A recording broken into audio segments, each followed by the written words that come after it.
Eu acho que agora é legal a gente entrar num tema de gente. Estão surgindo algumas perguntas aqui. A gente explorou, né, essas 3 fases, né, da venda, e eu imagino que sejam perfis diferentes para cada uma dessas etapas, né? Como é que é isso mesmo? Você tem para marketing, para venda e para o pós-venda, né? O sucesso do cliente, você tem perfis diferentes. Como é que vocês fazem? Como é que vocês recomendam isso para os empreendedores que nos assistem? Acho que são bem diferentes mesmo, né? No caso do marketing, a gente tenta fomentar um time que é muito mais analítico, muito mais metódico, sabe inovar, ter ideias diferentes e tal, mas tem uma pegada muito de vou fazer um experimento aqui, vou ver o resultado dele, vou iterar, vou melhorar, etc. E acaba tendo um conhecimento técnico mais aprofundado do marketing digital. Uhum. O nosso time de vendas, ele tem conhecimento de marketing digital, porque, de novo, o vendedor tem que ser um consultor de negócio, mas, em geral, ele não entra no nível mais a fundo, só que ele tem a argumentação muito mais preparada na linha de, cara, vamos começar a fazer esse negócio, é assim, olha o que vai acontecer contigo nos próximos meses, como é que você pode começar e por aí vai. Então você tem, num primeiro momento, um especialista no tema, geralmente, num segundo momento, uma espécie de consultor, que vai tentar enxergar o problema do cliente e adaptar para a solução que você está vendendo, como é que aquilo vai resolver o problema, né? Isso. Mais ou menos essa diferença. E esse consultor com uma pegada um pouco mais agressiva, porque o vendedor tem que ser agressivo mesmo, tem que fazer follow-up, não pode ter vergonha e tal. E a pessoa de Customer Success depois, ela tem essa característica de ser consultor também, de ser analítico, mas ela, em tese, ela também é mais próxima da pessoa que funciona bem no marketing do que da que funciona bem em vendas.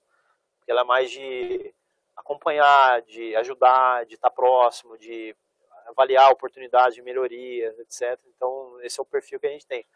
No nosso caso, no nosso negócio, todos eles têm um conhecimento bem razoável de marketing digital em si, Uhum. Um pouco mais profundo em marketing e customer success, mas no final das contas, eles têm um perfil deles, né, de tipo de pessoa que funciona um pouco diferente. E na RD também é bastante comum a gente ter rotação entre as pessoas de diferentes áreas. Então, às vezes, a pessoa começa em vendas, aí vê que o perfil dela é mais adequado para Customer Success, por exemplo, ou sai de Customer Success, vai para Marketing. Então, tem uma rotação ali dentro. E isso que eu ia perguntar. A gente, interagindo com empreendedores, a gente ouve muito o quão difícil que é você atrair gente boa, né? A gente tem um processo desse de crescimento, você é super dependente de pessoas. Como é que vocês atraem pessoas boas? Como é que vocês se tornam interessantes para os jovens mais talentosos lá de Florianópolis, ou já do Brasil todo, irem lá trabalhar na RD? O que vocês fazem? Qual a lição de casa que vocês fazem para essas pessoas se interessarem?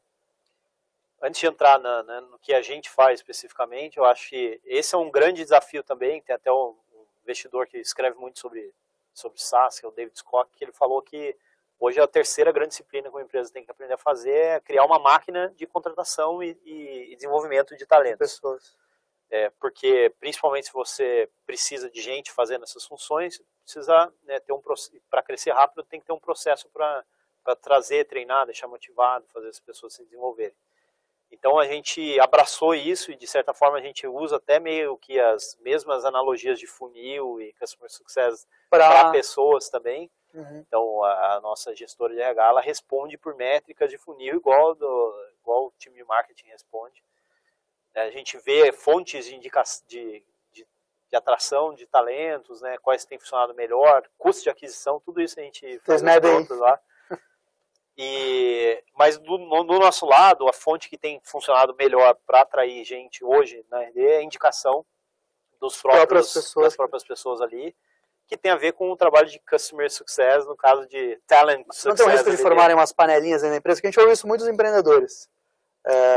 Eles têm receio de trazer gente indicada pelas pessoas que trabalham com eles, de formarem feudos dentro da empresa. Como é que... no nosso caso nunca teve isso, acho que teve o lado positivo, assim, de trazer gente que já se conhecia, que tinha uma afinidade até cultural. Uhum. Que tem isso faz uma diferença enorme. As pessoas, as pessoas gostam do ambiente, então elas trazem gente que elas sabem que vai contribuir para o ambiente. Não, como se fosse um novelo, ali, você vai puxando, vai vindo gente. Mas é legal dar uma misturada também, então essas outras pessoas que não vêm de indicação, elas fazem um balanço legal, assim, também de perfil de pessoa lá dentro. Então... E vocês falam muita gente dentro de casa? Para posições de liderança, vocês contratam do mercado ou vocês tentam formar sempre? Então, hoje até, pela característica do mercado brasileiro, você não tem tanta gente que sabe fazer marketing digital bem feito, mas principalmente você não tem gente de inbound sales e customer success. Isso a gente é obrigado a formar, então a gente teve que aprender a fazer uma maquininha de desenvolvimento também dessas pessoas, né? Uhum. Hoje a gente tem um trabalho fortíssimo assim de criar oportunidades dentro do time para sempre que aparece, um time cresceu, precisa de um coordenador novo, é alguém do próprio time que vai entrar ali. Claro, tem os seus desafios com isso, é difícil fazer isso, né? Tem outros problemas que aparecem, mas a gente cria isso até para criar no sentimento do time que a empresa está crescendo, mas eu posso crescer tão rápido quanto a empresa. Claro que em algumas situações tem que evitar a possibilidade de você meio que matar a pessoa colocando numa responsabilidade que ela não está pronta para assumir. De novo, também um balanço, às vezes, de gente de fora é legal, traz um oxigênio novo, né, traz ideias novas aí, então é bacana. A gente está tentando fazer um pouco mais disso hoje, trazer também um pouco mais de gente de fora, mas o grosso ainda do nosso time nessas 3 áreas é formado internamente.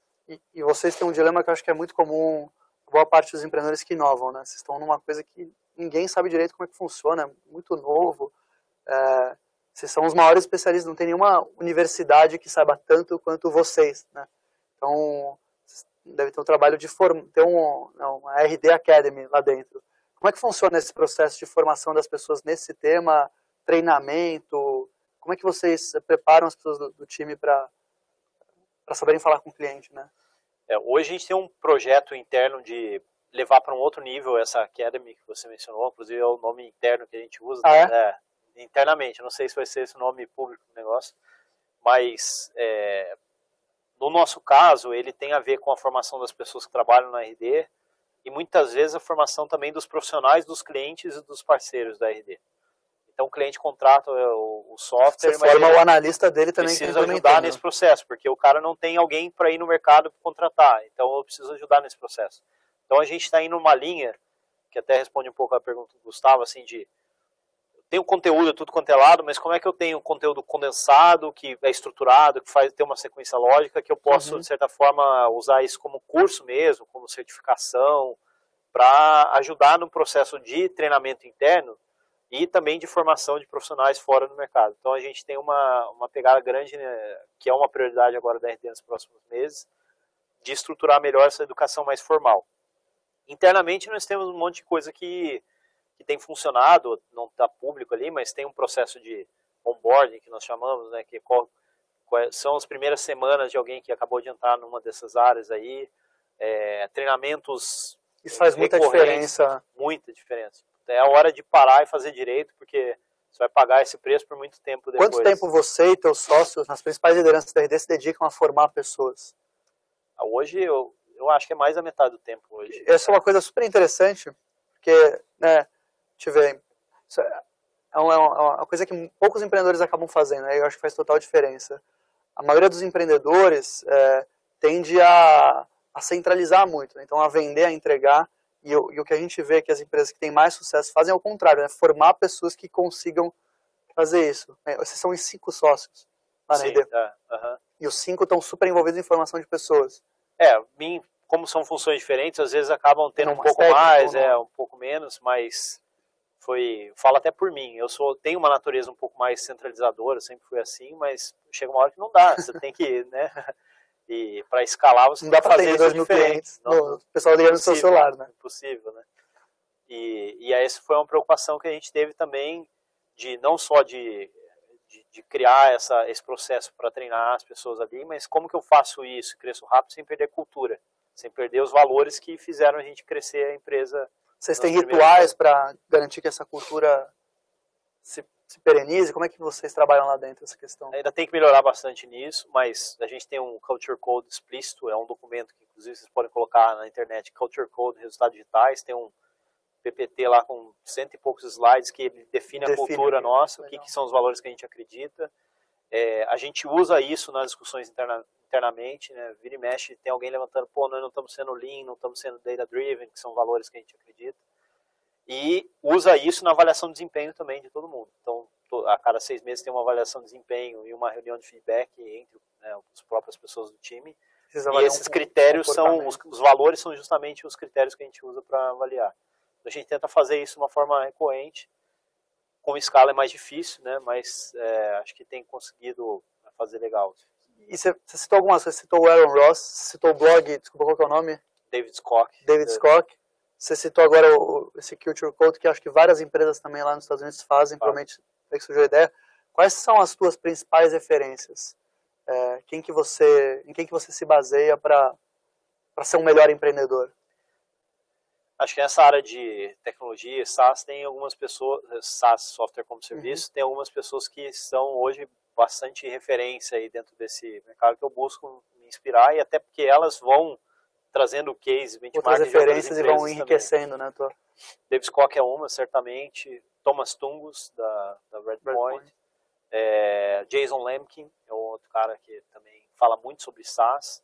Aí tem um outro investidor que é o Mark Suster, que ele fala não tanto sobre SaaS, mas ele fala sobre construção de empresas de uma forma geral. E aí tem caras de diferentes, né, disciplinas, vamos dizer assim. Então eu gosto muito do Seth Godin, por exemplo, nas ideias de marketing dele, que não necessariamente são de inbound. Alguns até concorrentes nossos que fazem muito conteúdo bacana sobre marketing digital e vendas. Aí vai pegando um pouquinho de cada coisa. Acho interessante que você citou só gente de fora do Brasil, né? Acho que a maioria desses caras estão morando lá no Silicon Valley. Aqui no Brasil, quem que são as grandes referências empresariais que vocês têm? Tem alguma? Ou vocês... A ideia é trazer o que tem de melhor lá de fora? Eu acho que tem muito caso, falo por mim, né? Tem muito caso que eu admiro, que eu acho super legal, de empreendedorismo, de construção de empresa, de resiliência e de, enfim, até de valores, de construção de time, né? Aqui dentro da Endeavor, vocês têm várias referências também de empresas que conseguiram fazer isso super bem. Agora, de empresas de software, o que tem acontecido muito é que a gente está aprendendo muito trocando figurinha entre as empresas. Então não tem uma grande referência que todo mundo olha e todo mundo aprende com ela, mas o que tem muito é uma troca entre os empreendedores que estão em diferentes níveis. Caminho de crescimento acelerado. Então isso tem sido muito rico. Espero que em pouco tempo a gente já tenha mais casos assim para olhar como espelho, né?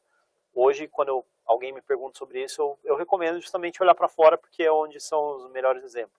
A gente brinca aqui na Endeavor que o homem busca tanto essa história da máquina do tempo e tal, que na verdade é um avião, né? Você precisa ir lá para os Estados Unidos, você vai viajar para o futuro, traz as melhores ideias para colocar aqui em prática no Brasil, né? A gente falou um pouco sobre gente, e eu acho que é importante também agora a gente falar sobre a gestão, né? Então, da ideia geral do funil, falando sobre as pessoas, é uma máquina de vendas, né? Na verdade, composta por gente, né? Nada de máquina, no fundo é muito componente humano. E gestão, como é que você enxerga as principais métricas? Deram algumas perguntas nessa linha. Como é que vocês trabalham isso na IDEO? O painel de controle de uma máquina de vendas, quais são os elementos principais? Tem um elemento que eu acho que é bacana mencionar, que faz parte dessa máquina mais azeitada, que ela é uma máquina que o crescimento não é assim, tem uns saltos malucos, imprevisíveis. Ele é um crescimento perene, incremental, só que quando você, juro composto, né, quando você coloca 10% em cima de 10%, em cima de 10%, eu tenho um componente exponencial. Né? Até no RD Summit eu brinquei na minha palestra lá, falei, pô, se você começar hoje a crescer 10% por mês, qualquer parte da operação sua, em 3 anos você cresceu 30 vezes essa operação. E 10% por mês hoje de alguém que, sei lá, gera 50 leads por mês, é gerar 55 leads, que não é muito mais difícil. Depois é 60 tal, mas daqui a pouco vai estar gerando 5 mil, 10 mil, por aí vai. Então a gente tem essa pegada, e aí como é que, voltando agora para a pergunta, né, gestão. Então hoje nós temos as nossas projeções lá, elas partem de uma ideia de modelo de negócio, de uma máquina que eu tenho os parâmetros lá de fora principalmente, mas eu tenho minha realidade atual, eu sei quando estou convertendo, quantos leads eu estou gerando, quando eu estou convertendo e tal. Então eu faço uma projeção disso ao longo do tempo, já também identifico onde que eu preciso melhorar, porque está fora de parâmetro, está fora de benchmark. E essa projeção ela se torna uma meta. ou metas escalonadas ao longo do tempo. Vira um dashboard mesmo, um painel que eu acompanho no nível de negócio, que tem lá 9 indicadores no nosso caso, e aí isso quebra em dashboards das áreas diferentes. Então a área de vendas tem o seu dashboard, a área de marketing tem o seu dashboard. E chega até a pessoa, tem metas individuais lá na RD? Como é que a gente está melhorando nesse processo aí. E tem algumas áreas que é mais natural. O vendedor vai ter a meta individual dele, mas a gente está, inclusive nas outras áreas, fazendo um processo que é similar até o OKR do Google, que é de dar esses indicadores individuais, mas em alguns casos até remunerando pelo desempenho também em outras áreas que não é muito comum se fazer isso. Por exemplo, em marketing a gente já está fazendo isso. Já tem um componente que é variável, que é baseado em números que efetivamente as pessoas estão trazendo para dentro da operação. Então a ideia é que justamente eu tenha esse dashboard que eu quebre nas áreas, depois ainda quebre ou nos times ou diretamente nas pessoas. E aí você tem métricas de negócio financeiras, provavelmente. O que vocês usam hoje na RD? Quais são a receita? O que vocês olham? Você acha que são as métricas principais financeiras que o empreendedor deve olhar? No nosso caso, não sei se eu vou lembrar de cabeças novas aqui, mas receita recorrente, MRR, receita recorrente mensal, receita total da empresa, porque tem outros elementos que trazem receita também, despesa, obviamente, caixa. Custo de aquisição, lifetime value, né, o valor que o cliente me dá ao longo do tempo. Acho que é legal falar sobre essas duas métricas, que elas são cruciais, né, nesse jogo de como é que você calcula o custo de aquisição e o tempo que um cliente permanece dentro da RD. Como é que vocês fazem essa conta lá dentro? O lifetime value é a conta basicamente assim, do valor líquido que aquele cliente me dá ao longo do tempo. Então, se eu tenho uma mensalidade que é de R$120, por exemplo, e custa para mim R$20 servir esse cliente, na verdade, por mês ele está me dando líquido R$100. E se ele fica na média um ano, ele está me dando R$1.200 de lifetime value. O que existe, de certa forma, como receita de bolo no mercado aí, é que eu tenho que gastar, no máximo, 1/3 do lifetime value para adquirir o cliente. Porque eu preciso de uma margem de lucro e eu preciso também cobrir outros custos que não estão associados a atendimento ou aquisição. Então, nesse caso, nesse exemplo específico, eu poderia gastar no máximo R$400 para adquirir um cliente que vai me dar R$1.200 ao longo do tempo. Então, essa conta a gente sempre está fazendo porque se eu caio abaixo desse nível de 3, dessa relação de 3, significa que eu preciso melhorar a eficiência da máquina. E o custo de aquisição, como é que você calcula? O que você põe nessa conta? Você não põe sua equipe de vendas, provavelmente. Tudo de marketing e vendas e um pouco de custo compartilhado. Então, time de vendas, time de marketing, custo com mídia, custo com comissionamento, custo com comissionamento de parceiro, tudo junto, alguma parte de custo compartilhado da empresa como um todo, divido pelo número de clientes todo mês. Esse é o meu custo de aquisição. E o custo de serviço é o custo, basicamente, do time de Customer Success e custo de operação do software. Então, mesma coisa, divido pelo número de clientes. E o outro lado é interessante também. Se essa relação está muito boa, significa que eu posso investir mais para crescer mais, porque eu estou possivelmente deixando dinheiro na mesa, né? Então, basicamente, hoje, para um empreendedor que trabalha com software como serviço, é o termômetro que ele tem para saber se o negócio está indo bem ou mal. Aí, fora isso, entra métricas mais associadas ao número de clientes, ticket médio, tal, que são, né, derivam da projeção que a gente tem. E você tem métricas também para a tua área técnica de desenvolvimento? Como é que isso deve ser mais difícil de você metrificar? Não, mas o time tem lá, a gente também briga muito, isso tem desde número de bugs abertos no sistema até performance. Tem uma métrica que é APDEX, uma métrica que vem de um software que eles usam para ver performance do software. Tempo de resposta no suporte, que o produto responde. Engajamento dos usuários dentro do software, também tem um outro software que mede isso. Então, praticamente todas as áreas hoje tem dashboard lá dentro do RD e eles respondem por isso. Isso é fundamental, no caso de vocês, crescendo desse jeito, medir. Imagino que você... Eu acho que é uma coisa que dá tranquilidade que você está fazendo a coisa certa. Que basicamente se você conseguir resolver o dashboard, você está no caminho da projeção. E aí também você sabe onde está escapando mais da projeção e que vale a pena fazer aprofundar, trabalhar em cima. Isso. Legal. A gente está encerrando aqui nosso papo, a gente conseguiu cobrir todo, né, desde o processo, né, pessoas, né, que é o fator chave para fazer essa ignição rodar, como controlar isso, né, e saber se você está fazendo a máquina caminhar para o caminho certo. E a gente sempre toda vez que o empreendedor vem aqui, Eric, a gente pede para ele completar uma frase para a gente encerrar, que é: empreender é... Ser resiliente. Ser resiliente. Ser resiliente. É muito glamuroso para quem está de fora, né? Mas quem está no dia a dia sabe que toma pau o dia inteiro. Saber que faz parte do processo, né? Quem não está sozinho, né? Quem está fazendo isso está apanhando. Então, acho que seria... Acho que é uma boa dica, né? Quem vê RD crescendo, número de clientes, funcionários e tal se destacando, acho que não vê o dia a dia o quão difícil é, o quão doloroso foi chegar até aqui. A máquina da salsicha, né? Dentro é bem feio o negócio. Mas, enfim, é isso mesmo. Joia. Super obrigado, Eric. Obrigado, pessoal. Valeu todo o time da RD, todo o time da Endeavor. E até uma próxima, pessoal.